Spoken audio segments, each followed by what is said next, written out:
রাধে রাধে বন্ধুরা, গোবিন্দের কৃপায় সকলে কুশলেই আছে। আর এই যে আমার স্নান পুজো হয়ে গেল। প্রতিদিনের মতো আমার গোপুসোনাকে দর্শন করুন। গোপুসোনাকে এই যে ফুল, তুলসী পাতা, চন্দন দিয়ে ভালো করে পুজো দিয়ে দিলাম। আর মহাদেবের আজকে বেলপাতা ছিল না আপনার, ফুল আর উপর বেলপাতাটা তো দেওয়াই থাকে আপনার। আর একটু একটু করে ফুল সবাইকে দিলাম। আর জবা ফুল আজকে একটাও ফুটেনি, কালকেও তাও ফুটেছিল আপনার। আর এদিকে রিমুসোনা আজকে স্কুলে যায়নি, শরীরটা একটু খারাপ ছিল আপনার, ওই জন্য স্কুলে যায়নি। এদিকে রান্না প্রায় আমার হয়ে গেছে। এখন এই যে ভাতটা, ডালটা আর এই বেগুন ভাজাটা বসিয়েছি আপনার।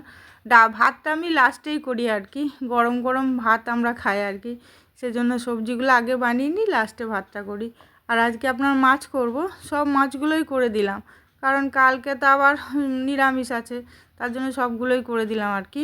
মাছের আপনার ঝালই করব, সেদিন রিমুসোনাকে ঝাল করে দিয়েছিলাম না, রিমুসোনার খুব ভালো লেগেছিলো। আর আমি জিজ্ঞেস করলাম যে কী রে, কারি করবো না ঝাল করবো, বলে মা ঝালই করো।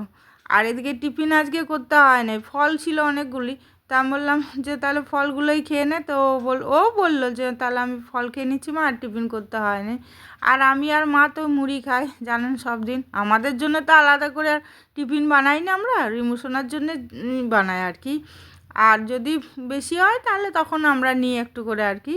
তো যাই হোক, এই যে আমার হয়ে গেল মাছের ঝালটা। একটু টমেটো দিয়েছি আপনার, টমেটো আর পেঁয়াজ আর পোস্ত সর্ষে বাটা দিয়েছি বলে এই যে একটু সাদা সাদা আপনার দেখতে হয়েছে, কিন্তু খেতে বেশি ঝালটাই ভালো লাগে দেখবেন কারির থেকে। আর এতে কি বলুন তো, তেলটা একটু কম পরিমাণে ইউজ হয়। আর ইয়েতে কারিতে বেশি তেল হয়, এটা খাওয়াটাও খারাপ আপনার। আমার সব রান্না হয়ে গেছে আপনার, এই যে ডাল আর বেগুন ভাজা,